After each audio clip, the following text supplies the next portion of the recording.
Aquele dia marcou minha vida para sempre. Eu tinha 14 anos quando acordei e vi minha mãe chorando com ele na sala. O homem que nunca me quis agora implorava por ajuda. Bom dia, meus queridos. Aqui é a Dona Zuleide, com meus 68 anos nas costas e uma história que carrego há mais de 5 décadas. Falo diretamente da minha varanda em Cachoeira do Sul, no Rio Grande do Sul, onde o chimarrão tá sempre pronto e as memórias não me deixam, mesmo quando eu queria que algumas delas fossem embora. Antes de começar essa história difícil, queria falar uma novidade para vocês. A equipe deste canal está fazendo um sorteio de R$ 500 e para participar é muito simples. Se inscreve aqui no canal da vovó, dá aquele joinha que não custa nada e me conta aqui nos comentários alguma curiosidade sobre você. Qual sua cor favorita, comida favorita, o que você mais gosta de fazer ou até mesmo de qual estado do Brasil você está assistindo. Isso ajuda tanto esta velha senhora a continuar dividindo suas histórias e, quem sabe, dar um pouco de força para quem está passando por coisas parecidas com o que vivi. Eu cresci sem pai. Não daquele jeito que a pessoa diz, cresci sem pai, mas via ele de vez em quando. Não, eu cresci sem saber direito que cara ele tinha. Mamãe guardava uma foto antiga, toda amarelada, onde ele aparecia encostado num Fusca velho, cigarro na boca, olhando de lado para a câmera como se não quisesse estar ali. Esse é teu pai, Zuleide, ela dizia, quando eu insistia muito em perguntar. Morávamos numa casinha simples no bairro Noêmia, um lugar onde todo mundo se conhecia. Minha mãe, Aparecida, trabalhava como costureira, fazendo de tudo um pouco, desde barras de calça até vestidos de noiva, quando aparecia encomenda. O dinheiro era curto, mas nunca faltou comida na mesa ou carinho naquela casa.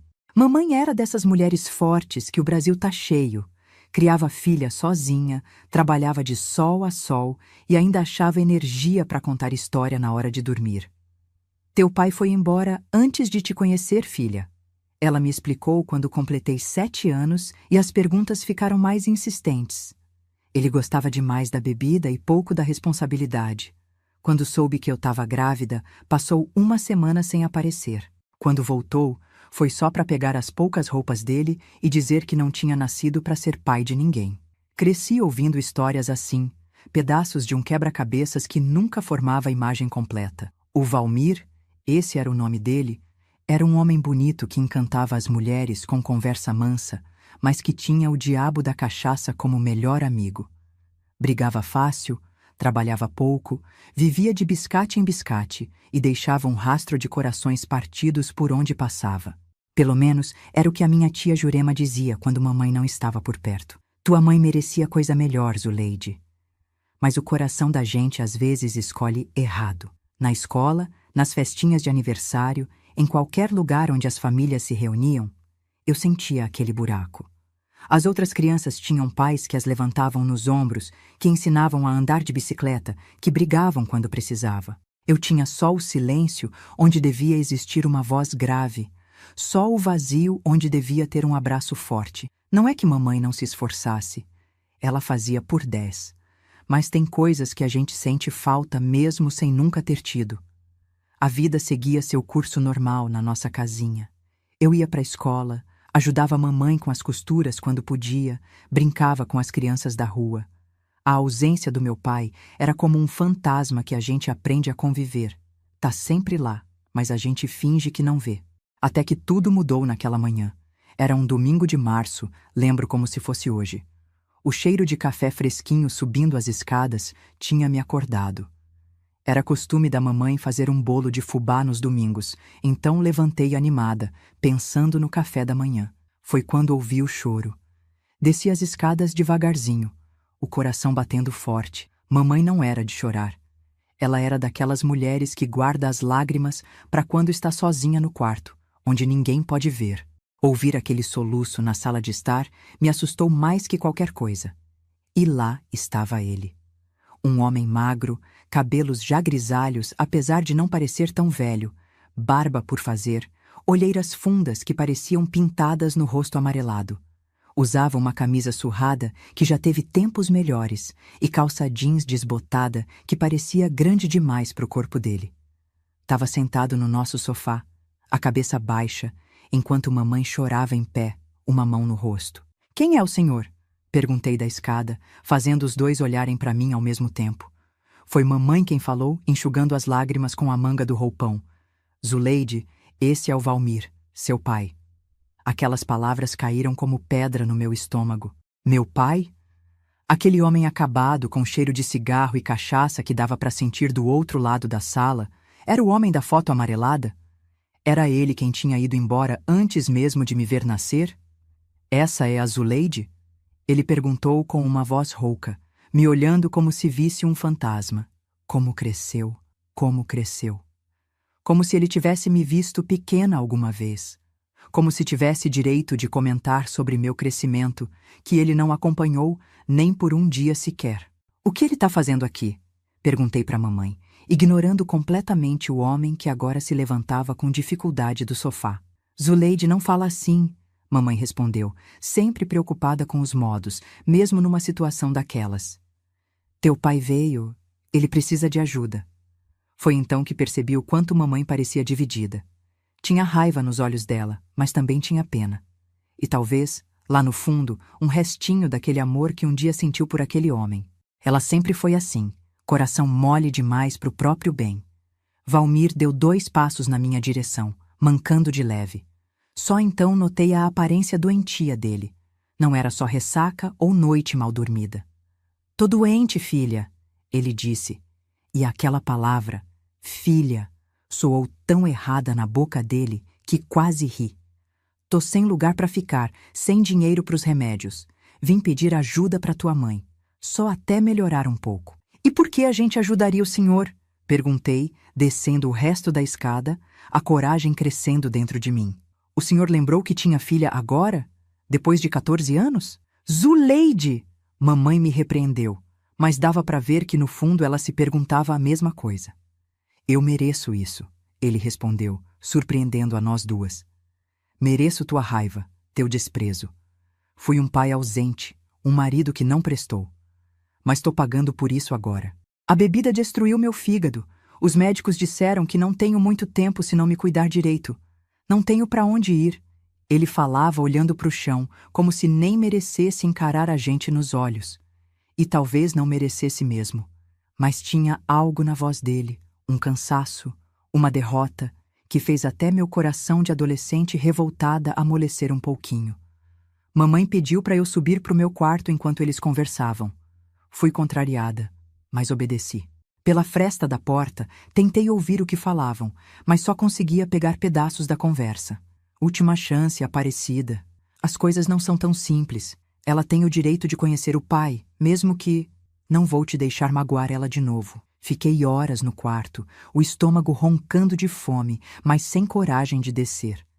Quando finalmente mamãe bateu na porta, já era quase hora do almoço. Zuleide, precisamos conversar, ela disse, sentando na beirada da minha cama. Parecia ter envelhecido 10 anos naquela manhã. Teu pai vai ficar com a gente por um tempo. O quê? Exclamei, pulando da cama. Depois de tudo que ele fez? Depois de te abandonar grávida? Depois de nunca nem ter querido me conhecer? Filha, eu sei que é difícil entender. Ela segurou minhas mãos, os olhos ainda vermelhos de tanto chorar. Mas ele tá realmente doente. O médico deu 6 meses de vida para ele se não fizer o tratamento direito. Ele não tem ninguém, Zuleide. E a gente tem culpa disso? Perguntei, puxando as mãos. Ele escolheu não ter ninguém quando escolheu a bebida em vez da família. Eu sei, mamãe suspirou fundo. Mas ele ainda é teu pai, Zuleide. E apesar de tudo, um dia eu amei muito esse homem. Não posso virar as costas agora, sabendo que ele pode morrer sozinho numa calçada qualquer. Naquele momento, odiei o coração mole da minha mãe. Odiei a capacidade dela de perdoar o que eu achava imperdoável. Mas também admirei, lá no fundo, aquela força que ela tinha de fazer o que achava certo, mesmo quando era difícil. Ele vai ficar no quartinho dos fundos, ela continuou. Vai precisar de ajuda com os remédios, com a alimentação especial. Sei que não é justo pedir isso, mas preciso que você tente, filha. Tente dar uma chance pro teu pai. Não respondi. O nó na garganta era grande demais para deixar qualquer palavra passar. Só balancei a cabeça, concordando sem realmente concordar. E foi assim que Valmir Rodrigues, o pai que nunca conheci, entrou na nossa vida depois de 14 anos de ausência. Chegou como quem pede desculpas, como quem não merece segunda chance, mas implora por ela mesmo assim. Chegou doente, derrotado, sombra do homem bonito da foto amarelada. Naquele dia, enquanto mamãe arrumava o quartinho dos fundos e preparava um almoço especial que não fosse pesar no fígado dele, fiquei sentada na escada, observando aquele estranho que era meu pai. Ele percebeu meu olhar e tentou um sorriso que não chegou aos olhos. Um dia você vai entender, Zuleide, ele disse baixinho. Um dia vai entender como um homem pode errar tanto a ponto de não ter mais volta. Não respondi. Só continuei olhando, gravando cada detalhe daquele rosto que deveria ser familiar. Mas era completamente estranho para mim, sem saber que aquele era apenas o começo de um pesadelo que mudaria nossas vidas para sempre. Ah, meus queridos que estão me assistindo até aqui, a vida às vezes nos prepara cada surpresa. E como eu estava enganada em pensar que o pior já tinha passado, que crescer sem pai tinha sido a parte mais difícil da minha história. Mal sabia eu que a verdadeira provação estava apenas começando quando aquele homem cruzou nossa porta. As primeiras semanas com Valmir em casa foram estranhas, para dizer o mínimo. Era como se tivéssemos um fantasma morando no quartinho dos fundos. Um fantasma que tossia forte de madrugada, que tomava remédios coloridos nas refeições, que olhava para mim com aqueles olhos fundos como se quisesse dizer algo, mas nunca encontrasse as palavras certas. Mamãe se desdobrava em cuidados. Fazia comidas especiais sem gordura, sem sal, chás de ervas que aprendeu com uma vizinha que entendia dessas coisas, lavava as roupas dele com um cuidado que me dava uma pontada de ciúme. Tudo para aquele homem que nunca tinha feito nada por nós, a não ser ir embora. No início, tentei manter distância. Saía cedo para a escola, voltava e ia direto para o quarto, só descia para jantar quando era obrigada. Mas aos poucos, a curiosidade foi vencendo a raiva. Afinal, quantas perguntas eu tinha guardado durante todos aqueles anos? Quantas vezes imaginei como seria ter uma conversa com meu pai? Numa tarde, enquanto mamãe tinha ido entregar uma encomenda de costura, me peguei sentada no degrau da porta dos fundos, observando Valmir que tomava sol fraco no pequeno quintal. "Por que o senhor nunca voltou antes?" perguntei, a pergunta escapando antes que pudesse segurar. Ele virou a cabeça devagar, como se o movimento doesse. "Vergonha, talvez", respondeu depois de um longo silêncio. "Ou covardia. Provavelmente os dois." Não era a resposta que eu esperava. Achei que ele fosse inventar alguma desculpa, dizer que tentou voltar, mas não conseguiu, que pensava em mim todos os dias. Mas não. Ele admitiu que era covarde, que era fraco demais para encarar o que tinha feito. "A bebida não ajudou", continuou ele, olhando para o céu. "Cada ano que passava, ficava mais difícil voltar. Como explicar para uma criança que o pai dela preferiu a cachaça a ela? Como olhar nos olhos da mulher que abandonei grávida? Então eu bebia mais para esquecer, e quanto mais bebia, mais impossível ficava voltar. Naquele momento, não senti pena nem perdão, mas pela primeira vez vi meu pai como um ser humano, quebrado, falho, mas humano. Não era mais o monstro das minhas imaginações infantis, nem o herói que secretamente esperava que fosse. Era apenas um homem que tinha feito escolhas terríveis e agora estava pagando por elas. Os dias foram passando e Valmir parecia melhorar um pouco com os cuidados da mamãe. A cor amarelada diminuiu, ele ganhou alguns quilos, já conseguia caminhar pelo quintal sem ficar sem fôlego. Começou a ajudar em pequenas coisas pela casa. Trocou uma lâmpada queimada, consertou a dobradiça do armário da cozinha, coisas assim. Pequenos gestos que faziam mamãe sorrir de um jeito que eu não via há muito tempo. Foi mais ou menos um mês depois da chegada dele que notei as primeiras coisas estranhas. Uma madrugada, acordei com barulho de passos. Não eram os passos da mamãe, que sempre andava de um jeito leve pela casa. Eram passos pesados, arrastados. Espiei pela fresta da porta e vi Valmir andando pela sala, murmurando coisas que não conseguia entender. Ele ia de um lado para o outro, parava, olhava para o nada, continuava andando. como se procurasse algo ou fugisse de alguém que só ele podia ver. De manhã, quando comentei com mamãe, ela disse que ele tinha insônia por causa dos remédios, que era normal. Mas o olhar dela não encontrou o meu quando disse isso. Depois vieram as risadas. Risadas à toa, sem motivo, que começavam do nada e terminavam tão abruptamente quanto tinham começado. Às vezes no meio de uma refeição, às vezes enquanto assistia televisão.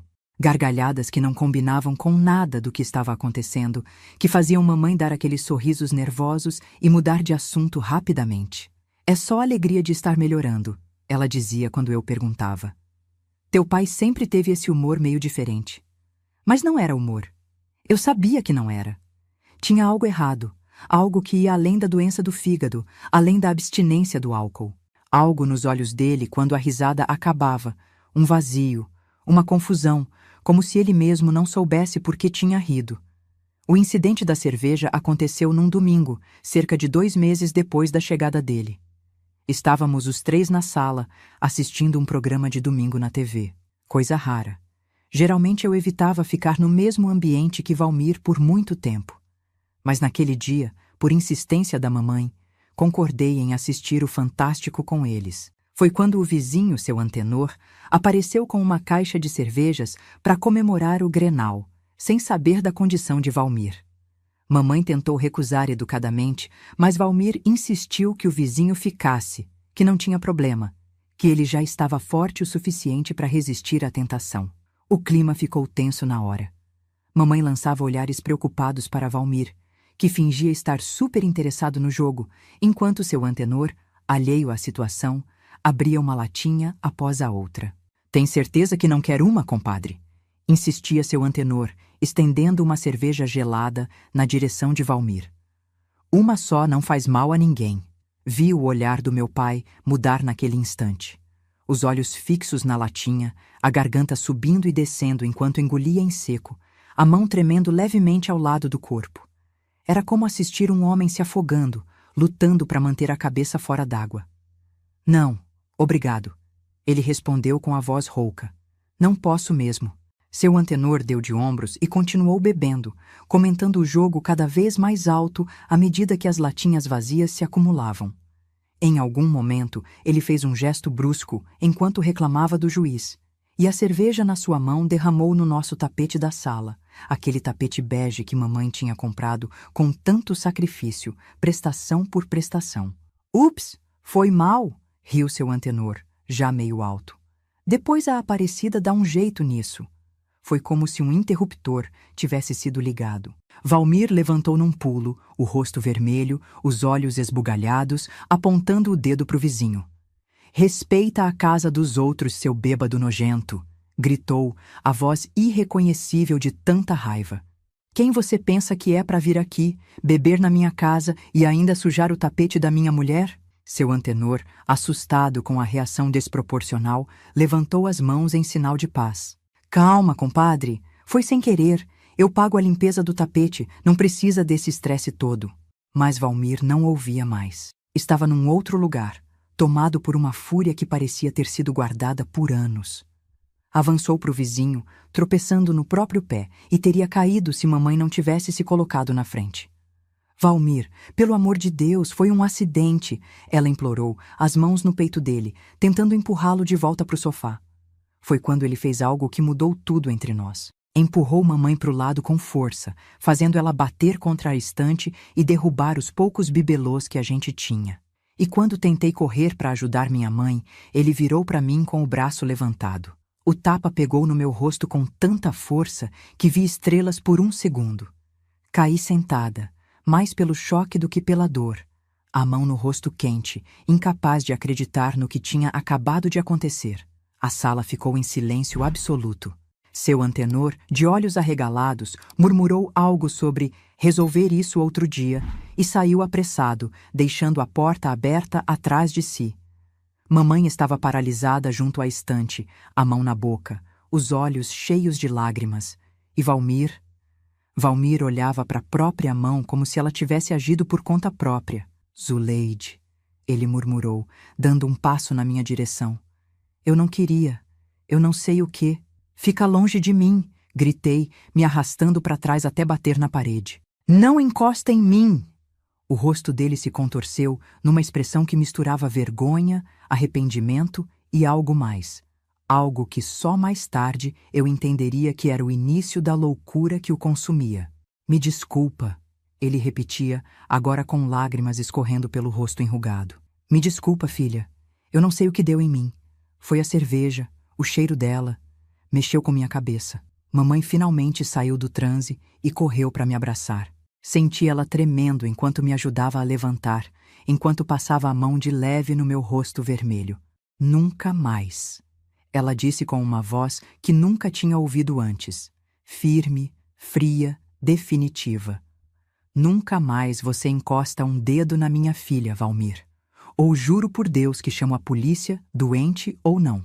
Naquela noite, tranquei a porta do meu quarto e chorei até adormecer. Não pelas dores do tapa, embora meu rosto ainda ardesse. Chorei pela esperança perdida. Por algumas semanas, tinha permitido que uma pequena semente de esperança crescesse dentro de mim. A esperança de que talvez, só talvez, pudéssemos ser uma família normal. Que o arrependimento de Valmir fosse genuíno. Que ele realmente quisesse consertar o estrago que tinha feito nas nossas vidas. Aquele tapa não feriu só meu rosto. Feriu essa esperança frágil. Esmagou-a completamente. Nos dias que se seguiram, Valmir voltou a se isolar no quartinho dos fundos. Quase não aparecia para as refeições. E quando aparecia, mal falava, mal olhava para a gente. Mamãe continuava cuidando dele, levando comida, remédios, roupas limpas. Mas algo tinha mudado. O olhar dela estava diferente, mais cauteloso, mais distante. Como se ela finalmente tivesse acordado de um sonho e visto a realidade como ela era. Mas ainda não era o fim do pesadelo. Na verdade, era apenas o começo.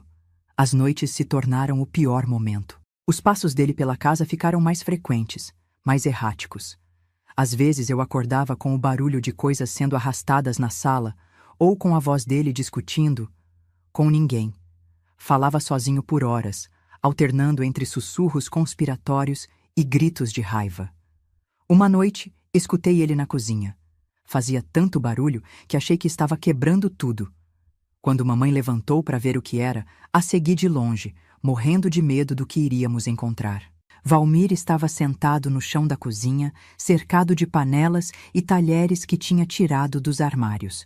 Organizava tudo em fileiras perfeitas, murmurando algo sobre "eles não vão me achar aqui, e preciso proteger vocês duas".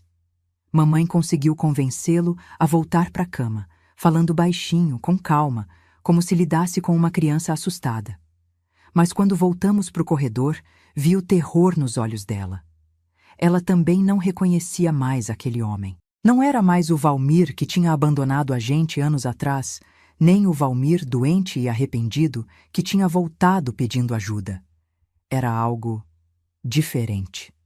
Algo quebrado além do conserto. No dia seguinte, enquanto Valmir dormia, ele agora passava grande parte do dia dormindo e a noite toda acordado. Mamãe me chamou para uma conversa séria. "Zuleide, teu pai não tá bem", ela disse, esfregando as mãos uma na outra, um gesto nervoso que tinha desde que me lembro. "Não é só o fígado. Tem algo errado com a cabeça dele. Acho que a gente devia mandar ele embora, mãe", respondi, a marca do tapa já sumida do meu rosto, mas ainda bem viva na minha memória. "Ele tá ficando perigoso." Mamãe balançou a cabeça, suspirando fundo. "Não posso fazer isso, filha. Ele não tem para onde ir. Não tem ninguém. E nesse estado, ele não duraria uma semana na rua. E a gente? Vai durar quanto tempo com ele aqui?" Perguntei, a voz mais dura do que pretendia. O olhar dela encontrou o meu, e vi ali o conflito que a destruía por dentro. O amor que um dia sentiu por aquele homem, o instinto de cuidar de alguém claramente doente, a responsabilidade de mãe de me proteger acima de tudo. "Vou levar ele no médico amanhã", ela decidiu finalmente. "Não é normal esse comportamento. Talvez precisem ajustar os remédios, talvez precise de outro tipo de ajuda." Concordei, aliviada por ela finalmente admitir que precisávamos de ajuda externa. que não podíamos lidar com aquilo sozinhas. Mas o amanhã trouxe coisas muito piores que qualquer consulta médica poderia resolver.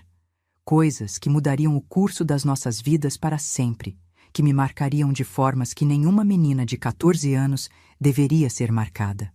Aquela noite, meus amores que estão me ouvindo, aquela noite do dia 17 de maio de 1971, foi quando nosso pequeno inferno particular se transformou num pesadelo sem fim. Foi quando descobri que existem monstros de verdade neste mundo, e que às vezes eles têm o mesmo sangue que corre nas nossas veias. Fui acordada no meio da noite por um barulho que jamais vou esquecer enquanto viver. Não era um grito comum, desses que a gente ouve numa discussão ou quando alguém leva um susto. Era um som primitivo, desesperado, o tipo de grito que sai quando a pessoa está além do medo, além do desespero. Era a voz da minha mãe. O relógio na mesinha marcava 2h37 da madrugada. Sentei na cama num pulo, o coração batendo tão forte que parecia querer sair pela boca. Depois do grito veio um baque surdo, como se algo pesado tivesse caído no chão. Depois, silêncio. Um silêncio pior que qualquer grito. Fiquei paralisada por alguns segundos, aqueles momentos em que o corpo ainda não consegue obedecer ao cérebro. A parte racional de mim dizia para ficar quieta, trancar a porta, me esconder. Mas a outra parte, a que sabia que minha mãe estava lá embaixo e precisava de ajuda, me fez levantar e caminhar em direção à porta. Abri devagar, tentando não fazer barulho. O corredor estava escuro. Apenas um filete de luz vinha da sala lá embaixo. Desci a escada degrau por degrau, cada passo mais difícil que o anterior, como se meu corpo soubesse que o que eu ia encontrar mudaria minha vida para sempre. O que vi quando cheguei ao último degrau ficou gravado na minha mente como uma fotografia terrível que nunca desbota, nunca fica menos nítida com o passar dos anos. Mamãe estava caída no chão da sala, o corpo estranho, em uma posição que pessoa nenhuma escolheria ficar. Uma poça escura se espalhava embaixo da cabeça dela. O cabelo sempre tão arrumado, agora empapado num vermelho que parecia preto na luz fraca. E os olhos, meu Deus, os olhos abertos olhando para o nada, sem piscar, sem vida. Parado ao lado dela, segurando um abajur quebrado e ensanguentado, estava Valmir, meu pai. A camisa do pijama manchada do mesmo vermelho escuro que se espalhava no chão. Os olhos arregalados como os de um animal acuado. A respiração ofegante de quem acabou de fazer um grande esforço. Pai? A palavra escapou como um sussurro, minha voz tão fraca que nem parecia minha. Ele virou a cabeça na minha direção num movimento brusco, como se só agora percebesse que eu estava ali. Por um momento não vi reconhecimento naqueles olhos injetados. Era como se ele olhasse através de mim, para algo ou alguém que só ele podia ver. Ela não queria me ouvir, ele disse, a voz pastosa, arrastada. Só então percebi que ele tinha bebido. O cheiro de cachaça era forte mesmo àquela distância. Eu disse que eles estavam vindo atrás de nós, que precisávamos fugir, mas ela não queria me ouvir. Dei um passo para trás, a compreensão do que estava acontecendo me atingindo como um soco no estômago. Mamãe estava morta. Meu pai a tinha matado. E agora estávamos só nós dois na casa. Ele completamente fora de si, ainda segurando a arma do crime. Você matou a mamãe, falei, as lágrimas finalmente vindo, embaçando minha visão. Não! Ele gritou, largando o abajur que caiu com um baque surdo no tapete manchado. Não matei ninguém, foi um acidente. Ela caiu, bateu a cabeça. Eu só queria que ela me ouvisse. Ele deu um passo na minha direção, as mãos estendidas como se quisesse me alcançar. Instintivamente, recuei mais, subindo um degrau da escada. Algo no meu movimento pareceu despertar algo nele. O olhar mudou, focou em mim de verdade pela primeira vez. Você vai contar para eles, não vai? Perguntou, a voz subitamente mais baixa, mais controlada, mais assustadora. Vai dizer que eu matei ela. Vão me prender de novo. De novo? A palavra escapou antes que eu pudesse pensar. Um sorriso estranho se formou no rosto dele. Um sorriso que não combinava em nada com a cena macabra ao nosso redor. Sua mãe nunca contou? Passei 3 anos preso antes de conhecer ela. Briga de bar, esfaqueei um sujeito que não pagou uma dívida. Ele riu, um som horrível naquele momento. Aparecida era a única que não sabia do meu passado. Ou fingia não saber. Mulher tola, sempre acreditando no melhor das pessoas. Cada palavra dele era como uma faca torcendo na ferida aberta que era meu coração naquele momento. Como ele podia falar assim da mulher que acabara de matar? Da mulher que o acolheu mesmo depois de tudo que ele fez? Não vou deixar você estragar tudo agora, ele continuou, agora caminhando decidido na minha direção. Não vou voltar para a cadeia, não depois de tudo que passei. Virei e subi a escada correndo, o terror me dando uma força que não sabia que tinha. Ouvi os passos pesados dele atrás de mim, subindo os degraus 2 a 2, apesar da idade e da doença. Entrei no meu quarto e tentei fechar a porta, mas ele já estava lá, empurrando com o ombro, forte demais para mim. Para, pai! Por favor! Gritei, sabendo que não adiantava, que não havia vizinhos perto o suficiente para ouvir, que estávamos sozinhos naquele pesadelo. Ele conseguiu empurrar a porta com força suficiente para me fazer cair para trás, batendo contra a cama. Entrou no quarto e fechou a porta atrás de si, virando a chave na fechadura. O barulho do metal girando soou como uma sentença final. Não queria que as coisas fossem assim, ele disse, parado sobre mim, bloqueando qualquer rota de fuga. Eu realmente queria ser um pai para você, Zuleide. Queria consertar as coisas, mas agora é tarde demais. O que aconteceu a seguir é algo que tento todos os dias da minha vida esquecer, mas não consigo. A memória está lá, sempre fresca, sempre dolorosa, como uma ferida que nunca cicatriza completamente. Ele se jogou sobre mim com todo o peso do corpo, me imobilizando contra a cama. O cheiro de suor, cachaça e o sangue da minha mãe me sufocava. Tentei lutar, arranhar, morder, mas ele era muito mais forte, mesmo doente. Com uma das mãos, ele segurou meus pulsos acima da cabeça. Com a outra, começou a rasgar minha camisola. Se ficar quietinha vai doer menos. Ele murmurou contra meu pescoço, a voz tão diferente daquela do homem que pediu ajuda à minha mãe meses atrás. Sempre quis saber se você era parecida com ela. O horror daquelas palavras me deu um último impulso de resistência. Consegui soltar uma das mãos e acertar as unhas no rosto dele, arranhando fundo o suficiente para sentir a pele rasgar sob meus dedos. Ele urrou de dor e me deu um tapa com tanta força que vi estrelas. Depois outro e mais outro, até que meu corpo ficou mole, sem forças para lutar. O gosto de sangue na minha boca se misturava com as lágrimas que não paravam de cair. O que se seguiu foi o pior pesadelo que uma menina de 14 anos poderia viver. As mãos ásperas percorrendo meu corpo, a dor lancinante, os sussurros nojentos no meu ouvido, o peso dele me esmagando contra o colchão onde tantas noites eu tinha dormido em segurança. Não sei quanto tempo durou. Pode ter sido minutos ou horas. O tempo perde o significado quando você está no inferno. Em algum momento, minha mente simplesmente desligou, como um mecanismo de defesa. Era como se eu estivesse flutuando acima da cena, observando de longe o que acontecia com aquela menina na cama, incapaz de ajudar, incapaz de parar aquilo. Quando finalmente acabou, ele desabou ao meu lado, ofegante, bêbado demais agora para se manter consciente.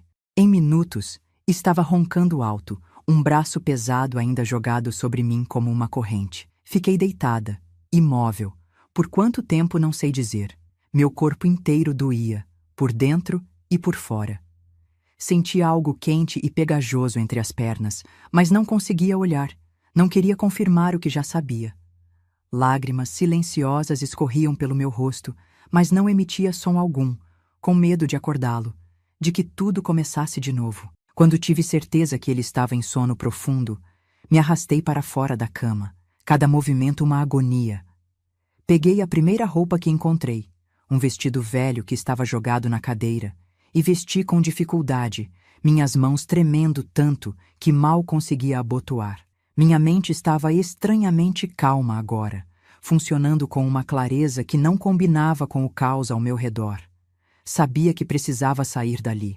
Sabia que se ele acordasse, provavelmente me mataria como tinha feito com mamãe. Eu era a única testemunha do que ele tinha feito. E agora, eu era mais um crime na consciência dele. Se é que ainda tinha uma. A janela do meu quarto dava para o telhado da varanda. Não era uma queda tão grande, mas ainda assim assustadora para uma menina que nunca tinha feito nada parecido. Abri a janela com cuidado para não fazer barulho, o vento frio da madrugada batendo no meu rosto, dando uma falsa sensação de limpeza depois de tudo que tinha acontecido. Olhei uma última vez para o homem que era meu pai, agora roncando na minha cama, inconsciente do mal que tinha feito, da vida que tinha destruído. Primeiro a da minha mãe, depois a minha. Senti um ódio que nunca tinha experimentado antes, um ódio tão grande que por um segundo pensei em pegar a tesoura na minha escrivaninha e acabar com ele ali mesmo, enquanto dormia. Mas não podia. Não era uma assassina. Não seria como ele. Com cuidado, passei pela janela e me sentei no telhado da varanda, sentindo as telhas ásperas sob minhas pernas machucadas. O céu começava a clarear levemente. Devia ser por volta das 5 da manhã. Logo o dia nasceria, como se nada tivesse acontecido, como se o mundo não tivesse acabado de desmoronar para uma menina de 14 anos em Cachoeira do Sul. Arrastei-me até a beira do telhado e olhei para baixo. A queda era maior do que parecia de dentro do quarto. Lá embaixo havia um canteiro com as flores que mamãe tanto cuidava. Margaridas, amor perfeito, essas flores simples que ela adorava. Por um momento, a imagem dela regando aquelas plantas me atingiu com tanta força que quase perdi o equilíbrio. Nunca mais veria minha mãe. Nunca mais sentiria o abraço dela, o cheiro de lavanda que ela sempre tinha, o som da risada dela nas raras vezes em que se permitia relaxar. Respirei fundo, engolindo o soluço que ameaçava escapar. Não podia fazer barulho agora. Precisava ser forte, por mim e pela memória da minha mãe. Com cuidado, virei de barriga para baixo e comecei a me pendurar pela beirada do telhado, os pés procurando apoio na coluna da varanda.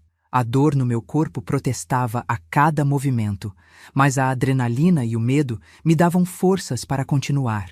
Meus pés finalmente encontraram a coluna de madeira e comecei a descer, abraçada a ela como se fosse um mastro de navio em meio a uma tempestade. Quando estava quase chegando ao chão, meus braços fraquejaram e caí de costas no canteiro de flores. O impacto foi abafado pela terra fofa, mas ainda assim doloroso o suficiente para me deixar sem ar por alguns segundos. Fiquei deitada ali, entre as flores da mamãe, olhando para o céu que clareava cada vez mais. Uma parte de mim queria simplesmente ficar ali, deixar que as horas passassem, que a vida acabasse junto com a noite. Que sentido tinha continuar depois de tudo que tinha acontecido?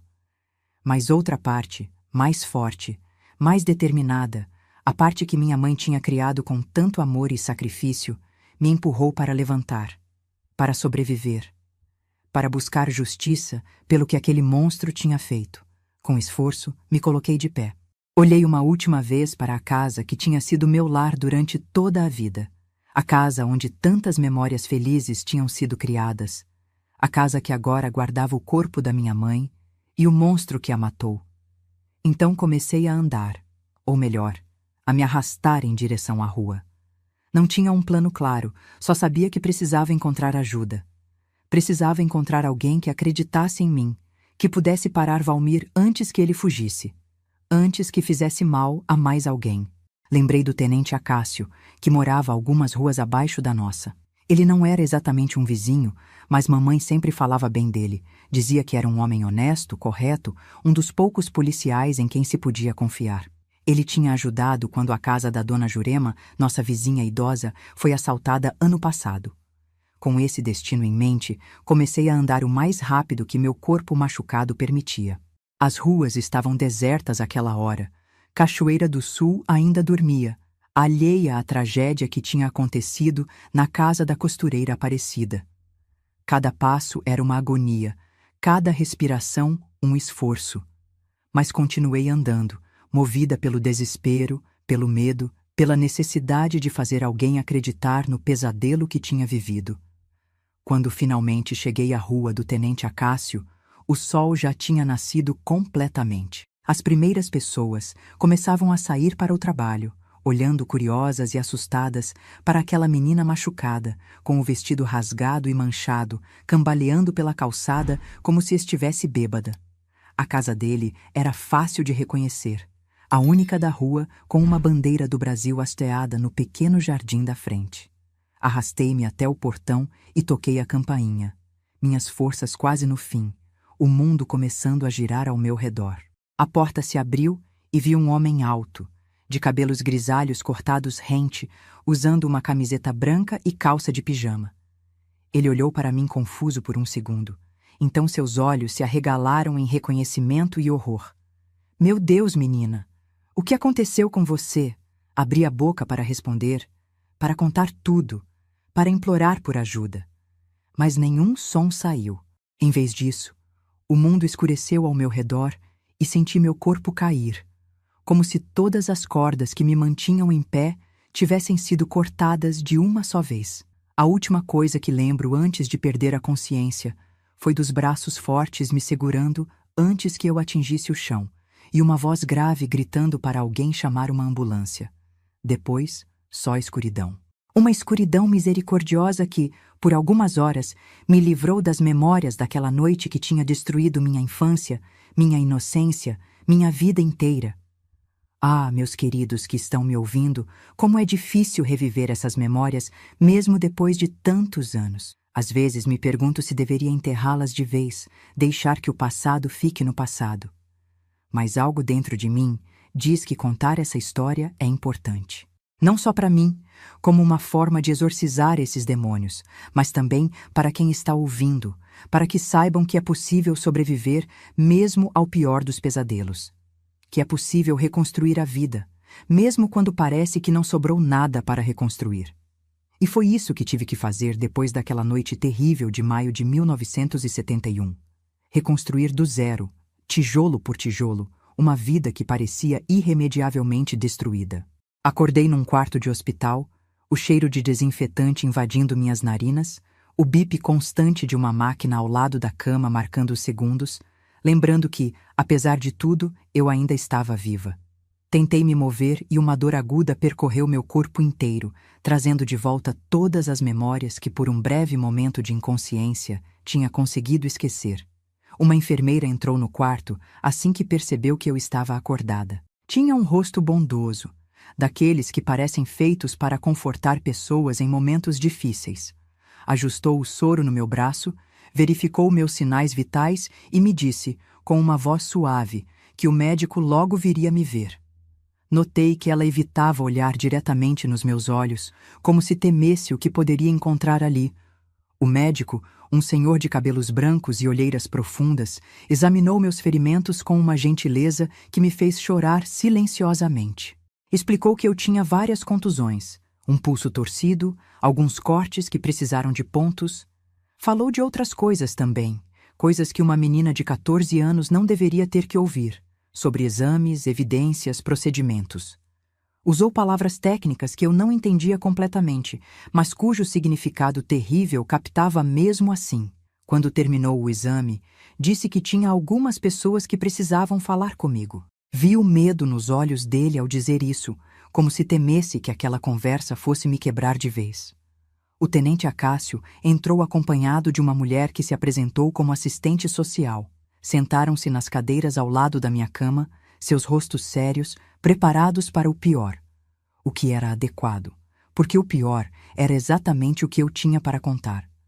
Com voz trêmula no início, depois mais firme à medida que as palavras encontravam seu caminho, contei tudo. Sobre a volta do meu pai meses atrás, os comportamentos estranhos, o tapa, as noites de insônia, e então sobre aquela madrugada, o grito da minha mãe, o baque surdo, o sangue no chão da sala, os olhos dela abertos para o nada. Contei sobre a confissão embriagada dele, sobre como tentei fugir, sobre o que aconteceu no meu quarto. Durante todo o relato, o tenente Acácio tomava notas em um pequeno caderno, o rosto cada vez mais sombrio. A assistente social segurava minha mão, apertando-a gentilmente nos momentos em que minha voz falhava, em que as lágrimas tornavam impossível continuar. Quando terminei, um silêncio pesado caiu sobre o quarto, quebrado apenas pelo bip insistente da máquina, Aquele som que parecia cada vez mais uma acusação.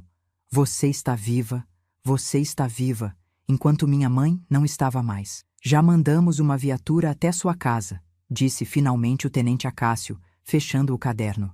Vamos encontrar seu pai, Zuleide. Ele vai pagar pelo que fez. Mas algo no tom dele me disse que havia mais. Algo que ele não queria me contar. Algo que tornaria aquele pesadelo ainda pior, se é que isso era possível. O que foi? Perguntei, reconhecendo a hesitação no olhar dele. Tem algo que vocês não estão me dizendo. O tenente trocou um olhar rápido com a assistente social, que assentiu levemente, como se desse permissão para continuar. Quando a viatura chegou na sua casa, seu pai já não estava mais lá. Ele disse finalmente, escolhendo as palavras com cuidado. Encontraram sua mãe, exatamente como você descreveu. Estamos procurando Valmir agora. Temos homens nas estradas, nas estações de ônibus, em todos os lugares que ele poderia tentar fugir. A ideia de que ele tinha escapado, de que estava em algum lugar lá fora enquanto eu estava presa naquele hospital, me encheu de um terror que nenhuma palavra pode descrever. E se ele viesse atrás de mim? E se tentasse terminar o que começou? Ele não vai te encontrar, disse a assistente social, como se lesse meus pensamentos. Você está segura aqui. Há um policial na porta do seu quarto e vai continuar assim até pegarmos seu pai. Assente, tentando acreditar naquelas palavras, tentando encontrar conforto onde parecia impossível.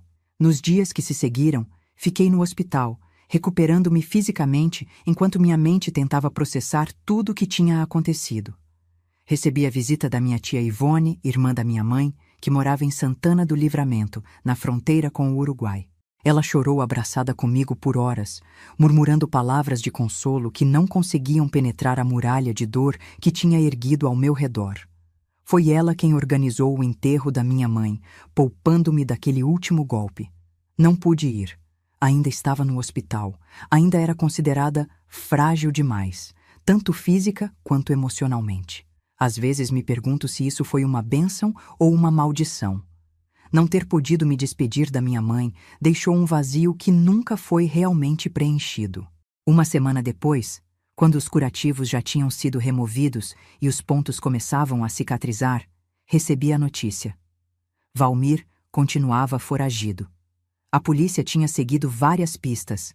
Várias testemunhas achavam ter visto alguém com a descrição dele, mas nada concreto. Era como se ele tivesse desaparecido no ar. Vou te levar para minha casa, disse tia Ivone, sentada na beira da minha cama de hospital. Já conversei com os médicos, com a assistente social, com o delegado. Você vai morar comigo em Santana agora. É melhor assim, longe daqui, longe das lembranças. Não respondi. O que poderia dizer? Não tinha mais uma casa para voltar. Não podia imaginar entrar naquela sala e ver o lugar onde minha mãe tinha morrido. Não podia subir aquelas escadas e entrar no quarto onde... Não conseguia nem completar o pensamento. Quando? Foi tudo o que perguntei. Amanhã, se você se sentir bem o suficiente, respondeu ela, ajeitando uma mecha do meu cabelo atrás da orelha, um gesto tão parecido com o que mamãe fazia que senti as lágrimas voltarem. Arrumei um quarto só para você lá em casa. Não é grande coisa, mas vai ser um recomeço. Assenti, grata pela bondade dela, pela chance de fugir daquela cidade que agora guardava apenas pesadelos para mim. Quando saí do hospital no dia seguinte, uma viatura nos esperava. Não era só uma cortesia, era proteção. Mesmo com Valmir desaparecido há uma semana, ninguém queria arriscar. Ele poderia estar em qualquer lugar, esperando uma oportunidade. A viagem até Santana do Livramento foi longa e silenciosa. Tia Ivone tentou puxar conversa algumas vezes, falando sobre a cidade, sobre como eu ia gostar da escola nova, sobre os primos que mal me conheciam, mas estavam ansiosos para me receber. Respondi com monossílabos, incapaz de corresponder àquele esforço, ainda presa demais nas memórias daquela noite. Quando chegamos à casa dela, uma construção simples mas aconchegante na periferia da cidade, fui recebida pelo tio João, marido da tia Ivone, um homem calado mas de olhar gentil, e pelos meus primos, Ricardo e Marcelo, alguns anos mais velhos que eu. Todos me trataram com um cuidado que beirava a reverência, como se eu fosse feita de vidro e pudesse quebrar a qualquer toque mais brusco. E talvez fosse mesmo assim que eu me sentia, frágil, quebrada, remendada às pressas, mas com rachaduras que nenhum cuidado conseguiria consertar completamente. As primeiras semanas na casa da tia Ivone foram um borrão de pesadelos, consultas com psicólogos, depoimentos formais para a polícia que ainda procurava Valmir. Eu mal saía do quarto, mal comia, mal falava. O peso da perda, do trauma, da violência sofrida era como uma pedra gigante no meu peito, tornando difícil até respirar. Foi numa dessas noites de insônia, cerca de um mês depois de chegar a Santana, que ouvi uma conversa que não deveria ter ouvido. Tia Ivone e tio João falavam na cozinha, as vozes baixas mas audíveis no silêncio da madrugada. Ligaram de Cachoeira hoje, dizia tio João. Parece que o Valmir foi visto de novo por lá. Meu sangue gelou. Ele tinha voltado? Estava na minha cidade, talvez na minha casa? Meu Deus, será que nunca vamos nos livrar desse pesadelo? A voz de tia Ivone tremia. O que ele quer? Por que não foge de vez? Quem sabe o que se passa na cabeça de um monstro daqueles? Respondeu tio João com amargura. Talvez esteja procurando a menina, talvez queira terminar o que começou. Não diz uma coisa dessas nem brincando, exclamou tia Ivone. Já avisei a polícia daqui, eles vão ficar de olho, fazer rondas extras no bairro. E João, por favor, você e os meninos, não deixem a Zuleide sozinha, nem por um minuto. Voltei para a cama com o coração disparado, o medo que tinha começado a diminuir, voltando com força total. Ele estava me procurando.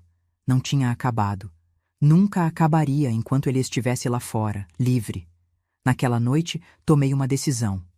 Não podia continuar vivendo assim, com medo, escondida, fazendo meus tios e primos viverem em constante estado de alerta. Não era justo com eles, não era justo comigo. Precisava encontrar uma forma de encerrar aquilo de uma vez por todas. Nos dias que se seguiram, comecei a prestar mais atenção nas conversas, nos noticiários locais, em qualquer informação sobre Valmir. Descobri que ele tinha sido visto várias vezes em Cachoeira, sempre perto da nossa antiga casa, sempre à noite. A polícia montava tocaias, mas ele parecia ter um sexto sentido, desaparecendo antes que pudessem pegá-lo. Então, num domingo enquanto arrumava a mesa para o almoço, ouvi algo no rádio que tio João escutava na varanda. Um repórter falava sobre os preparativos para a festa de São João em Cachoeira do Sul, mencionando que, apesar dos recentes acontecimentos que tinham chocado a cidade, a tradição seria mantida. A praça central seria decorada, haveria música ao vivo, barracas de comida, jogos para as crianças. Foi como se uma lâmpada se acendesse na minha cabeça. Era isso, a festa de São João, o único evento do ano em que a cidade inteira se reunia na praça. Se Valmir estava em Cachoeira, se estava obcecado com a casa, com o que tinha deixado para trás, ele certamente estaria por perto durante a festa. Talvez fosse a chance da polícia finalmente pegá-lo. Mas para isso, eles precisariam saber onde procurar exatamente. Precisariam de uma isca. O plano começou a se formar na minha mente.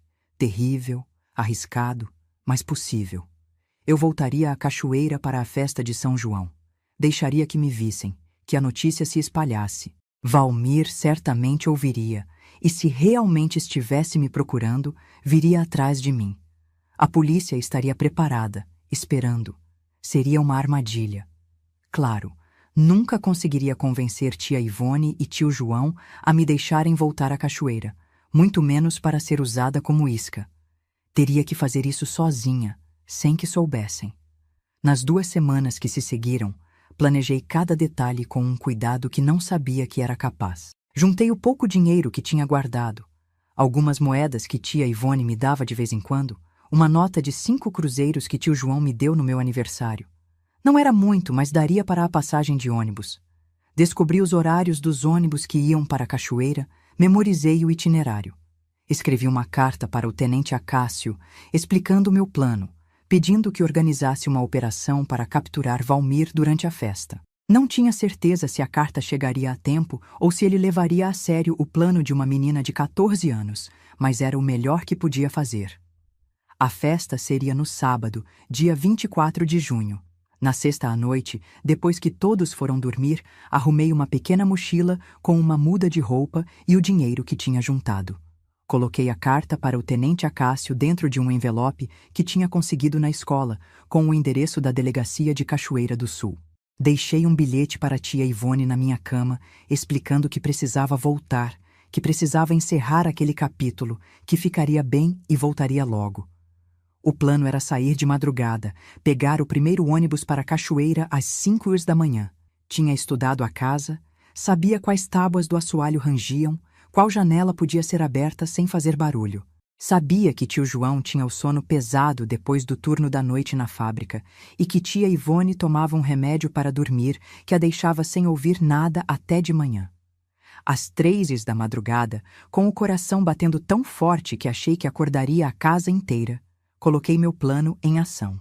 Vesti-me silenciosamente, peguei a mochila já preparada e comecei a jornada pelo corredor escuro até a janela da sala que dava para o quintal. Cada passo era um exercício de autocontrole, cada respiração medida para não fazer barulho. Passei pelo quarto dos meus primos, pela porta entreaberta do quarto da tia Ivone e do tio João. Cheguei à sala sem incidentes, um pequeno milagre considerando como minhas pernas tremiam. A janela abriu com um rangido mínimo que soou como um trovão nos meus ouvidos hipersensíveis. Congelei, esperando ouvir passos, alguém acordando, meu plano sendo descoberto antes mesmo de começar. Mas a casa continuou em silêncio, apenas o tic-tac do relógio na parede marcando os segundos da minha fuga. Passei uma perna pela janela, depois a outra e saltei para o quintal. A noite estava fria, típica de junho no sul, e minha respiração formava pequenas nuvens no ar. Atravessei o quintal rapidamente, escalei o muro baixo que separava a propriedade da rua e então estava livre. As ruas desertas de Santana do Livramento pareciam de outro mundo àquela hora da madrugada. Andei rápido em direção à rodoviária, evitando as poucas luzes acesas, as raras pessoas que cruzavam meu caminho, trabalhadores noturnos voltando para casa, bêbados cambaleando depois de uma noite no bar, um ou outro cão de rua farejando lixeiras.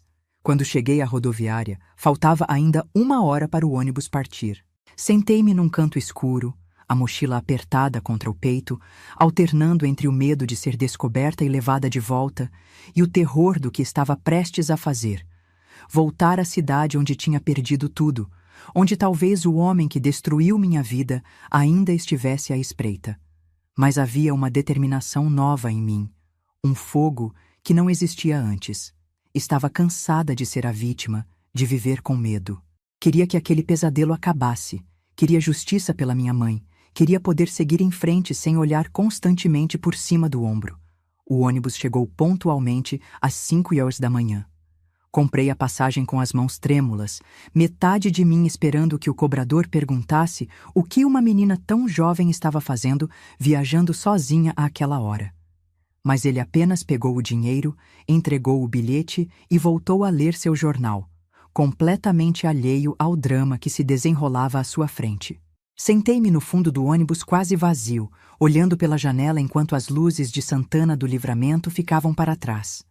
No horizonte, o sol começava a nascer, pintando o céu com tons de laranja e rosa que pareciam deslocados em meio à escuridão da minha missão. A viagem para a Cachoeira duraria cerca de 5 horas. 5 horas para pensar, para duvidar, para quase desistir e voltar atrás. 5 horas para fortalecer minha resolução, para lembrar do corpo da minha mãe no chão da sala, para sentir novamente o peso daquele monstro sobre mim. Quando o ônibus finalmente entrou na cidade que tinha sido meu lar por 14 anos, senti um nó na garganta que quase me sufocou.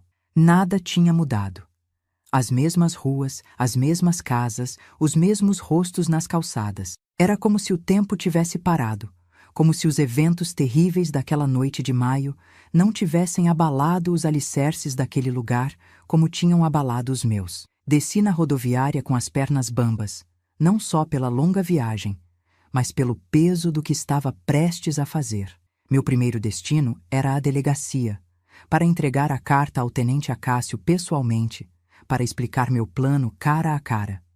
As ruas estavam movimentadas, decoradas para a festa de São João que começaria naquela noite. Bandeirinhas coloridas cruzavam de um lado a outro. Barracas estavam sendo montadas na praça central. O cheiro de quentão e pinhão já começava a perfumar o ar. Caminhei rápido, de cabeça baixa, temendo ser reconhecida antes da hora. Mas à medida que me aproximava da delegacia, notei algo estranho. Havia uma movimentação incomum. Carros de polícia com as luzes ligadas, pessoas se aglomerando na frente do prédio. Parei a uma distância segura, observando a cena com crescente apreensão. O que estava acontecendo? Teria Valmir sido capturado? Teria atacado mais alguém? Foi quando ouvi, vindo de um grupo de mulheres paradas na calçada, as palavras que mudariam tudo. Pegaram ele. Pegaram o assassino da Aparecida. Meu coração deu um pulo. Não podia ser verdade. Justo hoje? Justo quando tinha vindo colocar meu plano em prática? Aproximei-me do grupo, tentando ouvir mais, tentando confirmar se era realmente sobre Valmir que falavam. Foi numa pensão perto da rodoviária, dizia uma das mulheres, a voz carregada de indignação.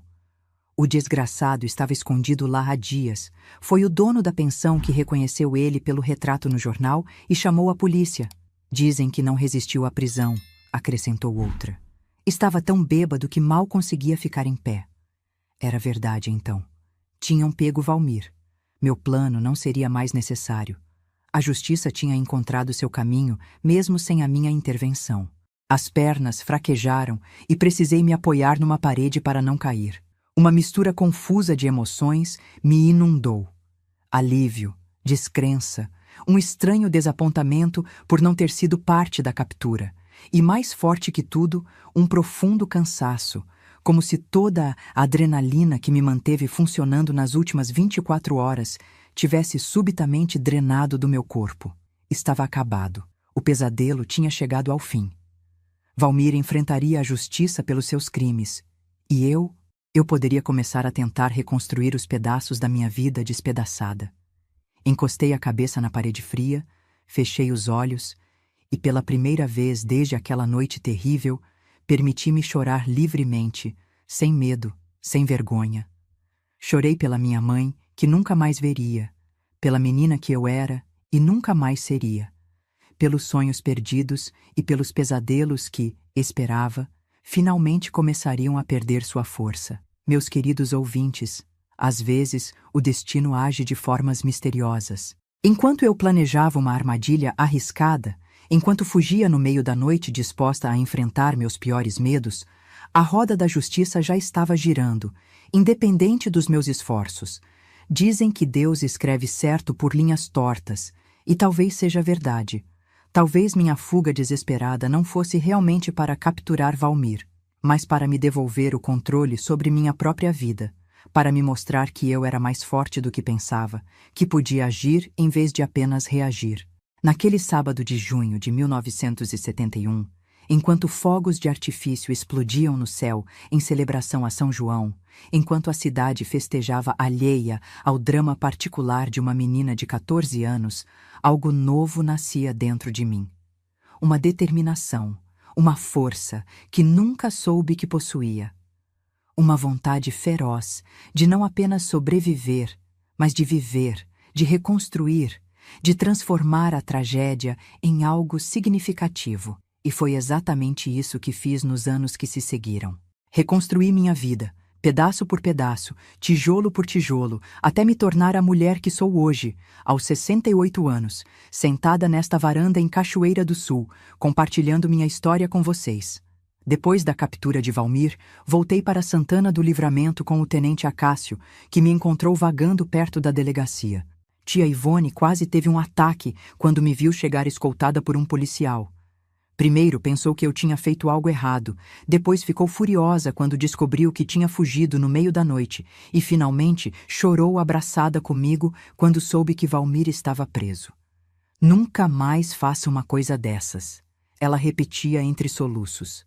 Quase morri de preocupação.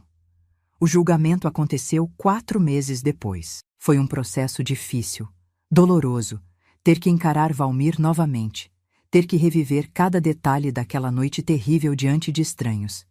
Ele estava diferente, mais magro, envelhecido, os olhos opacos, vazios de qualquer emoção. Não parecia mais assustador, apenas patético, quebrado. Um homem destruído por seus próprios demônios. A sentença foi a máxima possível naquela época. 30 anos sem direito à liberdade condicional. Nunca soube se ele cumpriu a pena inteira. Depois do julgamento, fiz uma promessa a mim mesma de nunca mais procurar saber sobre ele. Nunca mais deixar que ocupasse espaço na minha cabeça, na minha vida. Para mim, ele morreu naquele tribunal. O homem que um dia chamei de pai deixou de existir. Os anos que se seguiram foram de reconstrução lenta, às vezes dolorosa, mas constante. Continuei morando com tia Ivone e tio João, que se tornaram meus guardiões legais. Voltei a estudar, embora no início fosse difícil. Os pesadelos, os ataques de pânico, os olhares de pena dos colegas que sabiam da minha história. Santana era uma cidade pequena, e notícias viajam rápido, especialmente as trágicas. Tia Ivone insistiu que eu fizesse terapia, algo não muito comum naquela época, especialmente numa cidade do interior. A psicóloga, doutora Helena, tinha um consultório simples numa sala emprestada do posto de saúde. Nas primeiras sessões, mal conseguia falar, as palavras presas na garganta como se tivessem medo de sair, de dar forma ao horror que tinha vivido. Leva o tempo que precisar, ela dizia com uma paciência infinita. Estou aqui para ouvir quando estiver pronta. Foi a doutora Helena quem me ensinou que o trauma não é algo que superamos completamente, mas algo que aprendemos a carregar, a integrar a nossa história sem deixar que defina quem somos. Foi ela quem me ajudou a transformar a raiva em combustível para seguir em frente, para construir algo significativo a partir das ruínas. Aos 18 anos, contra todas as expectativas, consegui uma bolsa para estudar Direito em Porto Alegre. Era uma oportunidade rara para uma menina do interior, especialmente uma com meu histórico. Tia Ivone chorou quando recebemos a carta de aceitação. De orgulho, de medo de me ver partir. Talvez um pouco das duas coisas. Sua mãe estaria tão orgulhosa, ela disse, segurando a carta como se fosse um tesouro. Ela sempre dizia que você ia longe, Zuleide, que tinha uma luz especial. Mudar para Porto Alegre em 1975 foi como entrar em outro mundo. A capital era grande, barulhenta, cheia de possibilidades que Santana e Cachoeira jamais poderiam oferecer. Nos primeiros meses, dividindo um quarto minúsculo com outras 2 estudantes numa pensão barata, me senti completamente perdida. A universidade era intimidante, os corredores imensos, as salas cheias de jovens que pareciam tão mais preparados, tão mais confiantes do que eu. Sentia-me uma impostora, como se a qualquer momento alguém fosse descobrir que eu não pertencia àquele lugar, que carregava segredos sombrios demais para estar entre pessoas normais. Foi nesse período de dúvidas que conheci Mariana, uma colega de curso que se tornaria minha melhor amiga pelos anos seguintes. Alta, de cabelos cacheados que pareciam ter vida própria e uma risada que ecoava pelos corredores, Mariana era tudo que eu não era. Extrovertida, despreocupada, cheia de amigos e histórias para contar. Por algum motivo que nunca entendi completamente, ela decidiu me adotar. Sentava-se ao meu lado nas aulas, me arrastava para os bares que os estudantes frequentavam depois das aulas, me incluía nos grupos de estudo. Aos poucos, sua luz foi iluminando os cantos escuros da minha alma, me mostrando que ainda havia espaço para amizade, para risadas, para momentos leves, mesmo depois de tudo que tinha passado. Você é muito séria, Zuleide, ela dizia frequentemente. Precisa aprender a viver um pouco. E tentei. Realmente tentei. Aos poucos, fui baixando as muralhas que tinha erguido ao meu redor, permitindo que pessoas entrassem no meu círculo restrito de confiança. Aprendi a sorrir novamente, mesmo quando o sorriso não alcançava completamente meus olhos. Aprendi a falar sobre o clima, sobre livros, sobre política, sobre qualquer coisa que não fosse o passado que tentava deixar para trás. Os estudos se tornaram meu refúgio, minha fortaleza. Mergulhei nos livros de direito com uma dedicação que impressionava até os professores mais exigentes. Havia algo profundamente satisfatório em compreender as leis, os mecanismos da justiça, os sistemas que poderiam ter protegido minha mãe se tivessem funcionado como deveriam. No terceiro ano da faculdade, Quando precisávamos escolher uma área de especialização, não tive dúvidas. Direito penal, com foco em crimes contra mulheres e crianças. Queria usar minha experiência, minha dor, para garantir que outras não passassem pelo que passei, ou pelo menos para garantir que encontrassem justiça se passassem. Foi numa aula de direito penal que conheci Ricardo, não o meu primo de Santana, mas um rapaz de Porto Alegre, filho de uma família tradicional gaúcha, com olhos gentis e uma voz calma que imediatamente me deu segurança. Ele sentou ao meu lado num dia em que Mariana faltou, e começamos a conversar sobre o caso que o professor tinha apresentado. Um crime passional que tinha chocado a cidade anos antes. Não concordo com a abordagem da defesa, ele disse, e havia uma convicção em sua voz que me cativou imediatamente. Não existe crime passional. Existe crime. Ponto final. Paixão não é desculpa para tirar uma vida.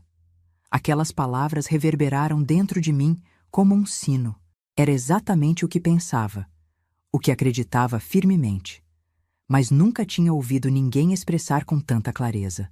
Naquela época, ainda era comum a ideia de que crimes por amor eram de alguma forma menos graves, mais compreensíveis. Ouvir alguém, especialmente um homem, rejeitar completamente essa noção foi como encontrar um aliado inesperado. Nossa amizade cresceu naturalmente ao longo do semestre. Estudávamos juntos na biblioteca, discutíamos casos, compartilhávamos livros e artigos. Ricardo era brilhante, com uma mente afiada e um senso de justiça que parecia tão alinhado ao meu que às vezes era como se lesse meus pensamentos. Demorei para perceber que estava me apaixonando. Ou talvez soubesse, mas tentava negar. Depois do que tinha passado, a ideia de intimidade com um homem me aterrorizava. Os poucos encontros que tinha tentado nos anos anteriores, sempre incentivada por Mariana, tinham terminado em ataques de pânico, em noites de insônia repletas de pesadelos. Mas Ricardo era diferente. Nunca pressionava, nunca invadia meu espaço, nunca fazia perguntas sobre meu passado que eu não estava pronta para responder. Tinha uma paciência que parecia infinita, uma gentileza que desarmava minhas defesas mais sólidas. Nosso primeiro beijo aconteceu numa noite chuvosa, depois de um longo dia na biblioteca, preparando um trabalho sobre reincidência criminal. Estávamos caminhando em direção à parada de ônibus, compartilhando um guarda-chuva pequeno demais para dois. E, de repente, ele parou, me olhou com aqueles olhos que pareciam enxergar muito além da superfície e perguntou se podia me beijar. O fato de ele ter perguntado, de ter esperado minha permissão explícita, significou mais para mim do que ele poderia imaginar. Foi o primeiro momento em anos em que senti que tinha controle completo sobre meu corpo, sobre quem podia ou não me tocar. Disse sim, e quando seus lábios tocaram os meus, gentilmente, sem pressa, algo que tinha estado congelado dentro de mim começou lentamente a derreter.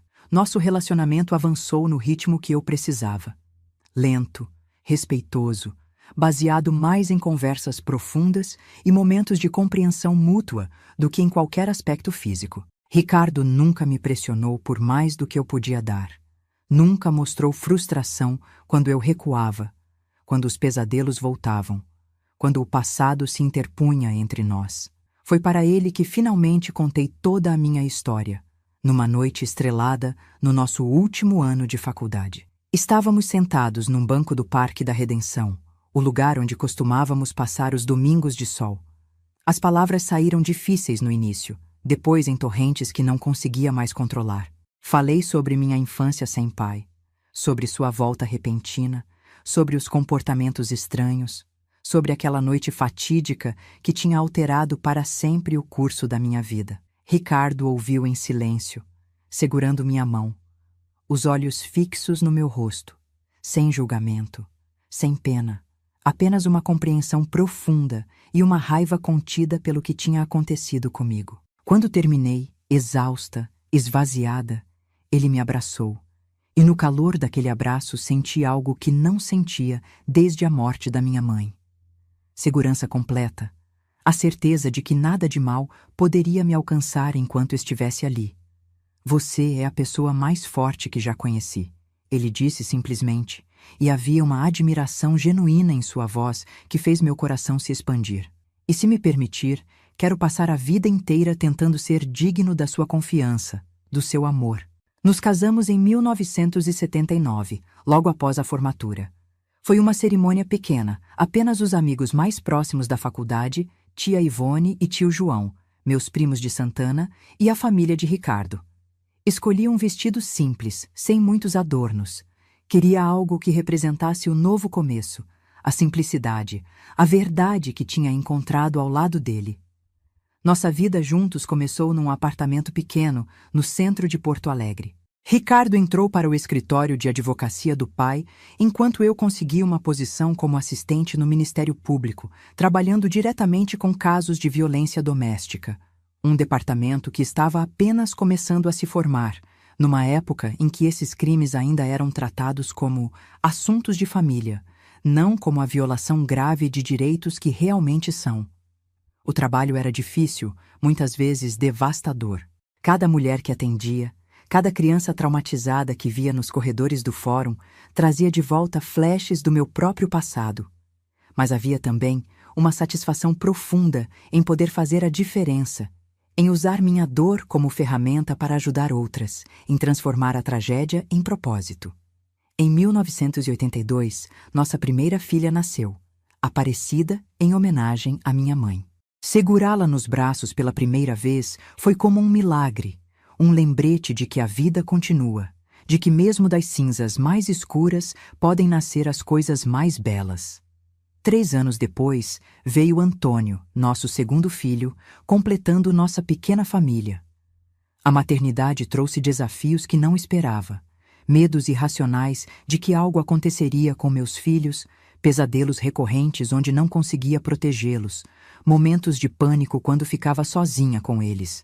A terapia, que nunca tinha abandonado completamente, se tornou novamente parte essencial da minha rotina. É normal, explicou minha nova terapeuta em Porto Alegre. O trauma não desaparece, apenas muda de forma. Agora que você é mãe, seus medos antigos encontraram um novo foco. Com paciência, com o apoio constante de Ricardo, aprendi a lidar com esses medos, a não deixar que controlassem minha relação com meus filhos. Aprendi a ser uma mãe presente, amorosa, protetora sem ser sufocante, forte sem ser rígida. Os anos foram passando. Fui promovida no Ministério Público, eventualmente me tornando a primeira mulher a coordenar o Departamento de Crimes contra Vulneráveis em Porto Alegre. Ricardo abriu seu próprio escritório, especializado em direitos humanos. Nossos filhos cresceram, estudaram, seguiram seus próprios caminhos. Aparecida se tornou médica, Antônio escolheu a música, tornando-se professor de violão no conservatório da cidade. Hoje, olhando para trás aos meus 68 anos, vejo uma vida que nunca imaginei que seria possível naquela noite de terror em 1971. Uma vida cheia, significativa, construída tijolo por tijolo sobre as ruínas do que foi destruído. Uma vida que honra a memória da minha mãe, que transforma sua morte prematura e violenta em algo que ajudou a salvar outras mulheres, outras crianças. Os pesadelos nunca desapareceram completamente. Ainda há noites em que acordo suando frio, o coração disparado. A sensação de mãos me segurando contra minha vontade tão real que preciso acender a luz para me certificar de que estou segura, de que foi apenas mais um sonho. Ainda há dias em que certos barulhos, certos cheiros, me transportam instantaneamente de volta àquela casa em Cachoeira do Sul, àquele quarto, àquele momento. Mas aprendi que isso é parte de quem sou, não tudo que sou. O trauma me moldou, mas não me definiu. As cicatrizes estão lá, visíveis para quem sabe onde procurar, mas não são a primeira coisa que as pessoas veem quando olham para mim. Veem a juíza aposentada, a mãe, a avó de 3 netos lindos, a mulher que ajudou a mudar a forma como o sistema judicial trata crimes contra mulheres e crianças no Rio Grande do Sul. Voltei à Cachoeira do Sul há 5 anos, depois de mais de 4 décadas longe. Ricardo já tinha partido. Um infarto fulminante o levou enquanto dormia. Um adeus tranquilo depois de 35 anos de amor que me curou de formas que nunca achei possíveis. Os filhos estavam estabelecidos em suas próprias vidas e senti um chamado inexplicável para retornar às minhas raízes, para fechar o círculo. Comprei uma casa pequena, não muito longe de onde cresci. Nos primeiros meses, foi difícil. As memórias estavam em cada esquina, em cada rosto mais velho que reconhecia das minhas lembranças de infância. Mas aos poucos, novas memórias começaram a se sobrepor às antigas. Novos amigos, novos lugares favoritos, uma nova rotina que não tinha nada a ver com o passado sombrio. A casa onde cresci não existe mais. Foi demolida anos atrás para dar lugar a um pequeno mercado. De certa forma, foi um alívio. Não precisava passar por ali todos os dias. Não precisava ver o lugar onde perdi tudo. Foi aqui, nesta varanda onde estou sentada agora, conversando com vocês, que comecei a pensar em compartilhar minha história. Não como uma confissão, não como um pedido de pena, mas como um testemunho de que é possível reconstruir a vida mesmo depois das perdas mais devastadoras, de que é possível encontrar propósito na dor, de que é possível amar novamente mesmo quando o coração foi quebrado da pior maneira possível. Meus queridos que me acompanharam até aqui, agradeço de coração por ouvirem minha história. Não é fácil falar sobre coisas tão dolorosas, mas sinto que é importante. Importante para mim, como uma forma de libertação, e talvez importante para alguém que esteja assistindo e passando por seu próprio vale de sombras neste momento. Se você está sofrendo, se está perdido na escuridão como eu estive, saiba que não está sozinho. Saiba que há um caminho para fora, mesmo que pareça impossível de encontrar agora. Saiba que a vida tem uma capacidade incrível de renovação, de cura, de recomeço. Antes de me despedir, queria pedir um favorzinho do coração. Se essa história tocou você de alguma forma, dá aquele joinha e se inscreve aqui no canal da vovó. Isso ajuda muito a levar essa mensagem de esperança para mais pessoas que talvez estejam precisando ouvir que é possível sobreviver, é possível recomeçar, é possível encontrar luz mesmo nos momentos mais escuros. E não se esqueça de entrar no nosso grupo de WhatsApp. O link está na descrição do vídeo. Lá compartilhamos todos os dias histórias reais de outras vovós que, como eu, enfrentaram tempestades na vida e encontraram força para seguir em frente. É uma comunidade linda de apoio mútuo, onde ninguém julga ninguém, onde todas as dores são acolhidas e todas as vitórias são celebradas juntas. Um abraço apertado desta vovó que, apesar de tudo, acredita no amor, na força da justiça e na capacidade que todos temos de nos reconstruir, não importa quantas vezes a vida tente nos derrubar. Que Deus cuide de cada um de vocês. Até mais. Até mais. Até mais. Até mais. Até mais. Até mais. Até mais. Até mais. Até mais. Até mais.